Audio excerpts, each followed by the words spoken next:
আমি নর্মালি এইভাবে ইন্ট্রো করি না, কিন্তু আমি এখন ঝুলছি একটা গুহার 100 ফুট নিচে, যেটা মাটির নিচে 5 কিলোমিটার জুড়ে বিস্তৃত আছে।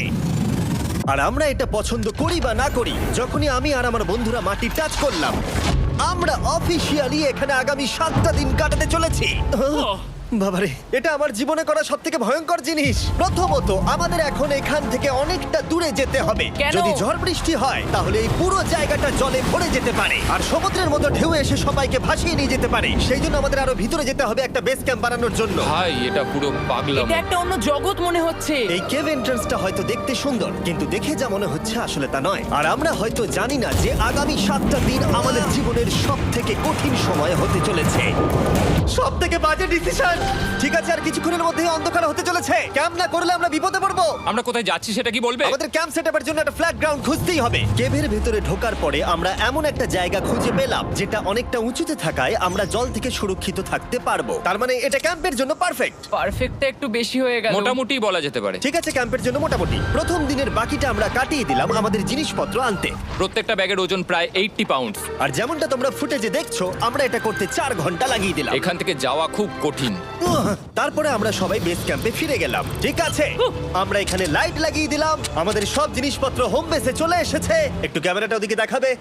ওদিকটা কিন্তু ভয়ানক অন্ধকার, আর সবসময় এরকমই থাকবে। তাই আমরা ক্যাম্পিং গ্রাউন্ডের জন্য খুব বেশি কিছু করতে পারলাম না। কটা ফুটো করে দড়ি টাঙিয়ে দিলাম। এটা ধরো আর ওঠো দেখি। মনে হচ্ছে আমাদের হ্যামকগুলো ভালোই সাপোর্ট পাবে। আর তারপরে আমাদের সার্ভাইভাল গাইড জোয়ের সাহায্যে আমরা হ্যামক টাঙালাম। এই সরু দড়িটা আমার হ্যামকটাকে ধরে রাখবে। হ্যাঁ। ডিনার খেয়ে আমরা প্রথম রাত্রি ঠান্ডার জন্য তৈরি হলাম। আমি মিথ্যে কথা বলবো না, আমি যতটা ভেবেছিলাম তার থেকে এই হ্যামকটা অনেক বেশি কমফোর্টেবল। এই আমি তো আমার চমকেই হাতটা তো গেছিলাম। বড় কেন ভাই?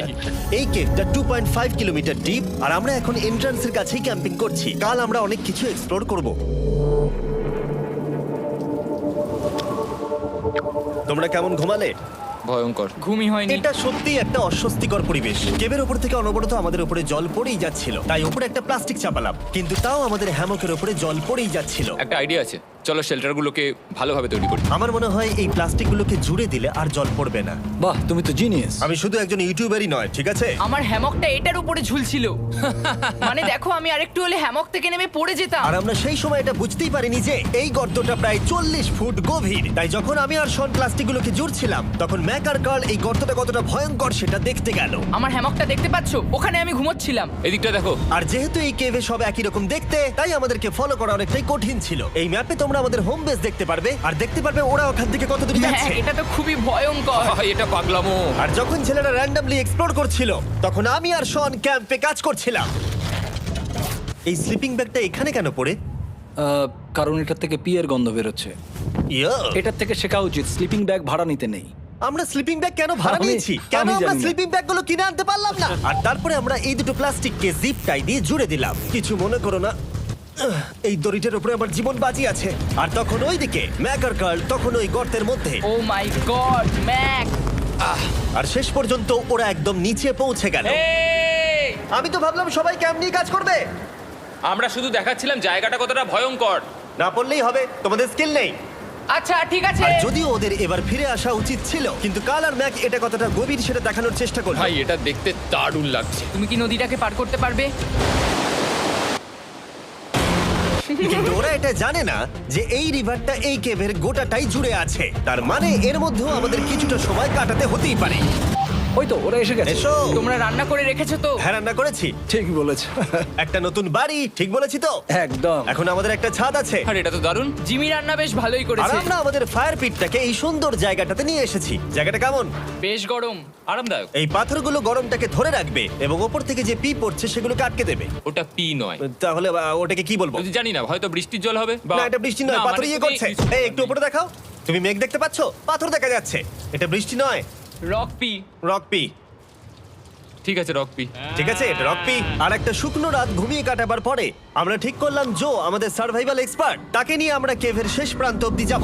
Cave, cave! Cave, cave, cave! Cave. দেখা যাক আমরা কেভের কতটা গভীরে যেতে পারি। তোমরা কিন্তু মনে রাখবে আমরা সবেমাত্র কেভের এন্ট্রান্সের দিকেই আছি, আর আমাদের ইচ্ছা এই কেভের শেষ প্রান্ত অব্দি যাওয়া, অবশ্যই না মরে গিয়ে। ও মাই গড, এটা তো খুবই স্টিফ। আরে এটা তো সবে শুরু। আমরা কেভের আরো গভীরে এসেছি। তোমরা সবাই সাবধানে আসবে। এটা খুবই ছোট জায়গা, আমার মনে হয় না এখান থেকে আমি যেতে পারবো। কেভ এক্সপ্লোরের ইন্টারেস্টিং জিনিসটা হলো যা হোক করে আমাদের এই ছোট্ট ফাঁকগুলোর মধ্য দিয়ে এগিয়ে যেতে হবে। ও মাই গড, খুব ছোট জায়গা। আর তারপরেই খুব বড় একটা জায়গা আসবে, সেটা এতটাই বড় যে কিছু না দেখতে পাওয়ার জন্য এটা করতে হলো। ও মাই গড! এবার আমি সব দেখতে পাচ্ছি, এটা দুর্দান্ত। এটার তো অনেক আলো। ভাই জায়গাটা কতটা সুন্দর দেখো। বাপরে কি আলো, আমি তো তাকাতেই পারছি না। আমি তো অন্ধ হয়ে যাব মনে হচ্ছে। এ বাবা, এটা কি হলো? আমরা বোধহয় ঠিক মতো এটাকে ব্যবহার করতে জানতামই না। চলো এগিয়ে যাই। আর তাই আমরা এগোতে থাকলাম। এই যে এই জায়গাগুলো, এগুলো খুব ভালো ধরার এখানে? জায়গা। এগুলো ধরে এখান থেকে পা ঘুরিয়ে চলে আসতে পারবে। এইভাবে কি? হ্যাঁ, একদম পারফেক্ট। জো সব থেকে ভালো কেভ গাইড। এভাবে কেউ গাইড করতে পারবে না। ঠিক আছে, এইবার ব্যাপারটা ইন্টারেস্টিং হবে। কি? এটা কি? এখান থেকে আমাদের ওয়েট শুট পরে সাঁতার কেটে যেতে হবে।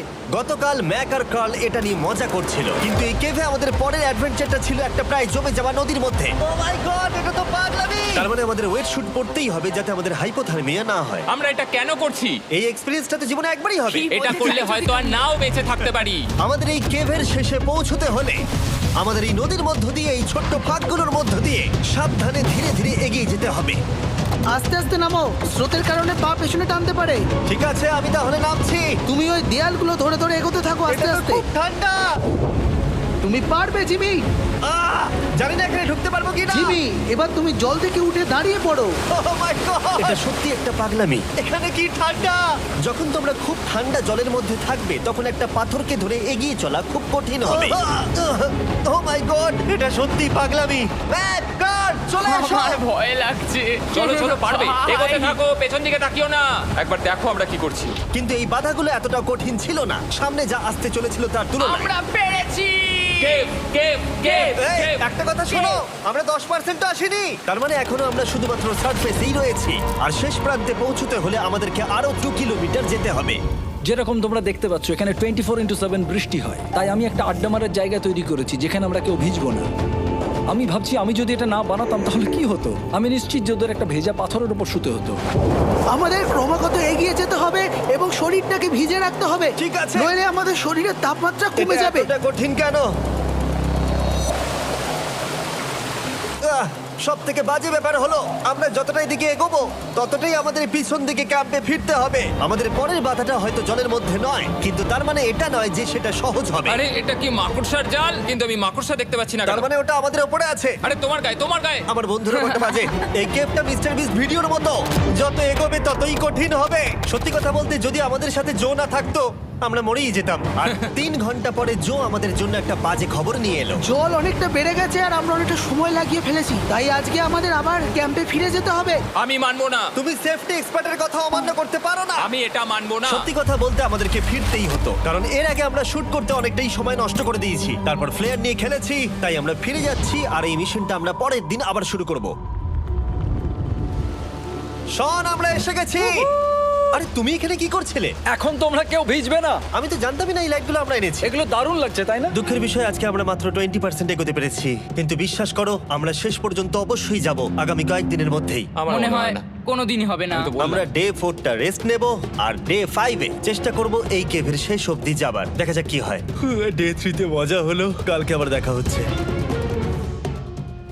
আর কেভের ভিতরে 3টে খুব বাজে রাত কাটাবার পরে পরের দিন সকালে আমাদের মাথায় শুধু একটাই কথা আসছিল, আমার একটা হট শাওয়ার চাই, তবে আমি এখন একটু শান্তি পাবো। ও এখন শাওয়ার পেলে কিন্তু দারুণ হয়। আমি চান করিনি প্রায় 3-4 দিন হয়ে গেল। তোমরা নিশ্চয়ই জানো কেভের মধ্যে শাওয়ার করা সম্ভব নয়। আমাদের অনেকটা পথ হেঁটে সাবধানে আগের রিভার বেডের কাছে পৌঁছতে হলো। ও মাই গড! আমি আমার ব্রেনকে ফিল করতে পারছি। আমি এভাবে ব্রেনকে ফিল আমার করিনি। কপালটা জমে গেল পুরো। চলো ড্রোন দিয়ে মাথার চুলগুলো শুকিয়ে নি। এদিকে এসো ড্রোন। ও দাঁড়াও দাঁড়াও দাঁড়াও, এটা কিন্তু কাজ করছে। হ্যাঁ, দারুণ কাজ করছে। ড্রোন থাকতে হেয়ার ড্রায়ারের কি দরকার? আর চুল শুকানোর পর আমরা জোয়ের সাথে জার্নির প্ল্যান করতে বসলাম। এটা কি জো? এটাই কেভের ম্যাপ। আগেরবার আমাদের থামতে হয়েছিল কারণ জল খুব জোরে বইছিল। এখন বৃষ্টি কম হচ্ছে, তাই কালকে আমরা নিশ্চয়ই এই কেভের শেষে পৌঁছে যাব। এটা ভয়ঙ্কর হতে চলেছে। প্রথমে আমাদের কালকে যেখান দিয়ে গেলাম সেখান দিয়ে আগে যেতে হবে। জলের মধ্যে ঝাঁপ দিতে হবে এবং পাথর দেখে হাঁটতে হবে। এগুলো সবকটা আমরা যদি পার করতে পারি তাহলে আমরা গ্লো ওয়ার্ম চেম্বারে পৌঁছে যাব। কেমন দেখতে তুমি সেটা বলো না, আমি তোমাদেরকে সারপ্রাইজ দিতে চাই। তোমার মনে হয় আমরা পারবো? ওইসব বাদ দাও, আমরা ঠিক কালকে পৌঁছে যাবো। কালকের প্ল্যান আমরা চক আউট করে নিয়েছি। আমরা রেস্ট করছি আর ফেস্টিভ্যাল স্মোর্টস খাচ্ছি আমাদের এনার্জি রিগেন করতে। সবাইকে চিয়ার্স। Yippee! জো এই প্রথমবার ফেস্টিভ্যাল স্মোর্টস খাচ্ছে। জো সত্যি কথা বলবে। এটা দারুণ, তাহলে ভালো লাগলো? দারুণ লেগেছে। আমরা এই চকলেটটা আগে কেন বের করিনি? এটা এমনি চকলেটের থেকে 10 গুণ ভালো খেতে। সত্যি কথা বলতে তোমরা যদি ফেস্টিভ্যালের সাথে স্মোর্টস ট্রাই না করে থাকো তাহলে তোমরা মিস করছো। কালকে আমরা পুরো কেভটা এক্সপ্লোর করব, দেখা হচ্ছে। তাই আমরা ভালো করে ঘুমানোর চেষ্টা করলাম আর কালকের প্রিপারেশন নিলাম কেভের শেষে যাওয়ার জন্য। আমরা আমাদের জীবনের সবথেকে ডেঞ্জারাস জার্নি করতে চলেছি। ডে 3 এর অভিজ্ঞতা মাথায় রেখে আমরা কম শুট করেছি যাতে আমরা সামনের দিকে তাড়াতাড়ি এগোতে পারি। জলটা খুব ঠান্ডা হ্যাঁ, আগের দিনের মতোই খুব ভালো। এই তো আর যাতে আমরা সবাই বেঁচে ফিরতে পারি তাই জো ছাড়াও আরেকজন সার্ভাইভাল এক্সপার্টকে আমরা নিয়ে এসেছিলাম। এখানে আমরা ডে 3 তে আটকে গেছিলাম। এখন আমরা কি করব? এবারে আমরা অনেক তাড়াতাড়ি এসেছি। আমাদের পিছনে ঘন অন্ধকার। কোথায় যাব? এই রাস্তাটা অনেক সরু এবং হ্যাঁ। স্রোত প্রচুর বেশি, তাই আমরা দেয়ালগুলো ধরে ধরে আস্তে আস্তে এগোবো। এই যে এইভাবে। ও হ্যাঁ, God! এই রকটায় জাম্প করো। কয়েকটা ভালো পাথর আছে যেগুলোকে তুমি ধরে এগোতে পারবে। আরে এখানটা তো অনেক অন্ধকার। আমি আর পা পাচ্ছি না, আমি এখন মাটিতে আর পাই পাচ্ছি না। যেহেতু আমরা মাটিতে পা পাচ্ছিলাম না তার মানে যদি আমরা পাথর ছেড়ে দিই তাহলে এই জলের স্রোত আমাদেরকে ভাসিয়ে নিয়ে যেতে পারে। জো আমরা কি করব? আমি এটা ধরে এসেছি, তুমি এটা ঠিক আছে, ধরো। আমি তো দেখতেও পাচ্ছি না কোথায় যাচ্ছি। জো স্রোত আমাকে ভাসিয়ে নিয়ে চলে যাচ্ছে। আমি করবো তুমি কি করে? পারবে, পারবে। শুধু মুখটা এখান থেকে ঢুকিয়ে দাও, আমি হেল্প করছি। এখানে আমি ঢুকবো? হ্যাঁ, এই গর্তের মধ্যে। এই তো খুব ভালো। এটা আমার জীবনের সবথেকে বিপজ্জনক অ্যাডভেঞ্চার। আমরা এখন কেভের অনেক গভীরে চলে এসেছি আর এবার আমাদের সামনে প্রথম বড় বাধা। এখানে জলের একটা ঘূর্ণাবর্ত আছে, যদি তুমি এর মধ্যে পড়ে যাও তাহলে তোমাকে একদম নিচে নিয়ে চলে যাবে। মানে আমরা পড়ে গেলে মরে যেতে পারি। হ্যাঁ, মানে আমরা মৃত্যুর সাথে খেলা করছি। এটা এতটা বিপজ্জনক হতে পারে আমি সত্যিই ভাবিনি। খুব ভালো। এই তো। তাহলে কি আমার পা এখানে হ্যাঁ, রাখবো? রাখো রাখো। ঠিক আছে, এই তো আমি পেরেছি। এটা আমার ভাবনার থেকেও বেশি কঠিন ছিল। এই নদীটা কতটা শক্তিশালী এই গোটা কেভটাকে তৈরি করেছে। কিন্তু মজার ব্যাপার হলো আমরা পাথরের মতো শক্তিশালী নই। আমি শুধুমাত্র মানুষের মতোই শক্তিশালী। সৌভাগ্যবশত কাল এই অ্যাডভেঞ্চারে লিড করেনি, তার বদলে আমরা একজন অ্যাভেঞ্জার জোকে পেয়েছি। ও কতটা এক্সপার্ট তার প্রমাণ হিসেবে বলতে পারি। সে লিটারালি কতটা ওপর থেকে আমাদেরকে নদীতে ঝাঁপ দিয়ে দেখালো। ও মাই গড, এটা পাগলামি। কে বললো এটা পাগলামি? এটা তো আমার কাছে খুবই সহজ। আমি এটা করব। তুমি কোনোভাবেই এটা করতে পারবে না। আরে কি বলছোটা কি তুমি? আমি এক্ষুনি করতে চাই। চলো যাচ্ছি Joe. Godspeed back. Jimmy আমার সাথে যা যা করেছে তার কাছে এটা তো কিছুই নয়। 3, 2, 1।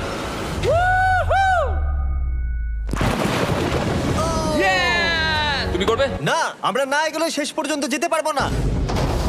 ও মাই গড, আমাদের নিচের দিকে যেতে হবে। আমরা সবসময় স্রোতের উল্টো দিকে কেন যাই? এখন শুধু আমি ভেসে ভেসেই যেতে পারবো, আর কিছু না। এই জলের তলায় অনেক ধারালো পাথর আছে, তোমরা সেগুলোকে দেখতে পাবে না, তাই সাবধানে পা ফেলবে। ও মাই গড, আবার এটা গভীর আরে হচ্ছে। আমার পা তো কিছুর উপরে রাখতে হবে। ছোট ছোট পাথরগুলোই একমাত্র বাধা ছিল না, মনে হচ্ছে আমাদের প্রতিটা পদক্ষেপে। ও ভাই, আমি কিচ্ছু দেখতে পাচ্ছি না। এটা খুব ভয়ঙ্কর। কেভটা আরো অন্ধকার হয়ে আসছিল এবং আরো সরু। আর তখন আমরা জানতাম না যে আমরা ফিনিশ লাইন অবধি পৌঁছতে পারবো কিনা। আমি ক্লান্ত হয়ে পড়েছি। এই কেভে আরো কঠিন বাধা আসার আগে তোমাদেরকে আমি কিছু দেখাতে চাইবো। জো, তোমার ব্যাগটা দাও। Thank you. তুমি জানো এর মধ্যে কি আছে? না, জানি না কি আছে। Brand new mister beast lab swamp. সত্যি কথা বলছি, গত 5 ঘন্টা ধরে যেহেতু আমি অনেক পরিশ্রম করেছি তাই কোনো মতেই এখন এটা আমি বলার মতো অবস্থায় নেই। তাই এটা শুট করার 1 মাস পরে আমি পুরো কেপ সেটটা তৈরি করলাম ফিউচার জিমি নেম ট্যাগ দিয়ে। তারপরে বললাম, হে আমি ফিউচার জিমি, আর আমি এখন তোমাদেরকে বলবো brand new toy line of mister beast lab swamp সম্পর্কে। এটা একটা কালেক্টেবল টয় লাইন আর এখানে 119টা ইউনিক ডিজাইন ক্যারেক্টারও আছে যা তোমরা কালেক্ট করতে পারো। আর সবথেকে দারুণ ব্যাপারটা হলো কোন ক্যারেক্টারটা তুমি পেয়েছো সেটা জানতে হলে এই টিউবে ওয়াটার দিয়ে নাড়াতে হবে আর তোমার সোয়ামস তোমার সামনে চলে আসবে। আর আমি এটা ডেমনস্ট্রেট করতে এই বিশাল বড় টিউবটাকে বানিয়েছি। এই টিউবটাকে জল দিয়ে ভরে দাও। তোমাদের এত জলের দরকার নেই, এটা অনেক বড় বলে এত লাগছে। ঠিক আছে, এটা এখন জলে ভর্তি হয়ে গেছে। এবার এটাকে একটু নাড়াতে হবে। এটা কি আর নাড়াতে হ্যাঁ হবে? হ্যাঁ, অনেক নাড়ানো হয়ে গেছে। এবার জল ঢালো এখানে। জো ঢালছে।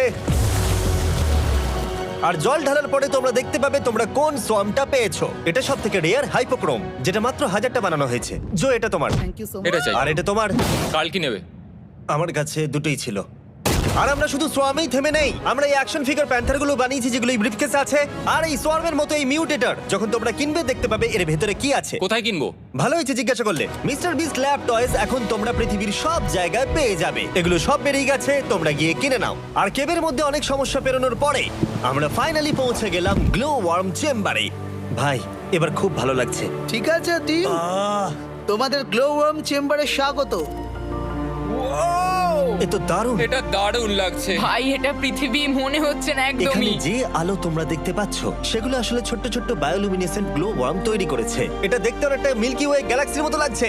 ওয়াও! আর এই মুহূর্তটা, এই ভিউ, সত্যি বলতে এই ট্রেকের সমস্ত ক্লান্তি যেন দূর করে দিল। এখানে অবধি পৌঁছানো যেন সত্যি একটা অ্যাচিভমেন্ট ছিল। কিন্তু এখন আমাদের যাত্রা শেষ হয়নি, কারণ আমাদের এখান থেকে এখন বেস ক্যাম্পে ফিরতে হবে। আজকে ডে 6 হতে চলেছে, এখন ওরা আসেনি আর আমি খুব ক্লান্ত। আমার মনে হয় না আমি ভালো করে ঘুমোতে পারবো, ওদের জন্য খুব চিন্তা হচ্ছে। এই ট্রিপটা অনেকটাই সহজ ছিল কারণ আমরা স্রোতের সাথে ভেসে ভেসে যাচ্ছিলাম। আর যেহেতু তোমরা এই ট্রিপটা দেখেছো তাই আমরা এটাকে স্কিপ করলাম। কিন্তু সত্যি বলতে এই জার্নিটাও অনেকটা বেশি সময় নিল, কারণ আমরা ক্যাম্পে পৌঁছানোর আগেই 6 নম্বর দিন চলে এলো। শন, সবাই ঠিক আছে তো? আমার খুব চিন্তা হচ্ছিল। Happy day 6। ডে 6 খুব ভালো। এনার্জি বাড়াতে আমরা আগুনের উত্তাপ নিলাম এবং ফাইনালি আমরা কিছু খেতে পেলাম। এটা খুবই অ্যাডভেঞ্চারাস ডে ছিল। কালকে দেখা হচ্ছে, মানে আজকেই হয়তো। এটা হয় ডে কোনোদিন 6 হবে না। নাকি আজকে, না আমি জানি না। এত বড় ট্রেক সম্পূর্ণ করার পরে শারীরিকভাবে চূড়ান্ত ক্লান্ত হওয়া সত্ত্বেও জানি না কেন কিন্তু আমি একদমই ঘুমাতে পারছিলাম না।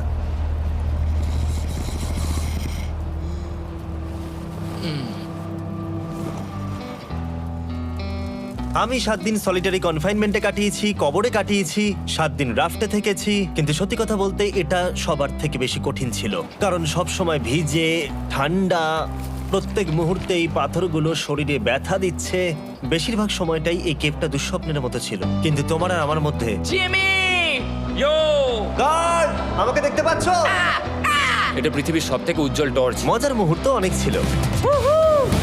মাটির নিচে 300 ফুট গভীরে অভিযান চালানো থেকে আমাদের সবাই মিলে হ্যামক নিয়ে হাসাহাসি করা সবকিছুই এই অভিযানের অংশ ছিল।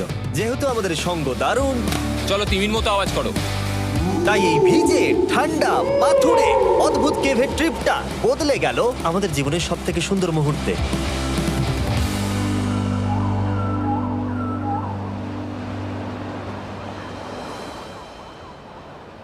আমরা এখান থেকে যাব না যতক্ষণ না সবকিছু তোলা হচ্ছে। আর আমি সবকিছু বলেছি মানে সবকিছুই। চলো এবার বেরোনো যাক। আর যখন আমরা মাউথ কেভে আবার ফিরে এলাম, ভাই ওপরটা দেখতে দারুণ লাগছে। তখন জয়ের জন্য একটা সারপ্রাইজ ছিল। বেরোনোর আগে জো, আমরা তোমার কাছে কৃতজ্ঞ। তাই এই নাও 50,000 নিউজিল্যান্ড ডলার, 10,000 করে প্রত্যেক জনের প্রাণ বাঁচানোর জন্য। Oh my God, thank you so much Jimmy. Thank you Joe. Love you, Joel! এবার আমাদের সব কাজ হয়ে গেছে, চলো বেরোনো যাক। 7টা দিন পরে আমরা ফাইনালি এখান থেকে বেরোচ্ছি।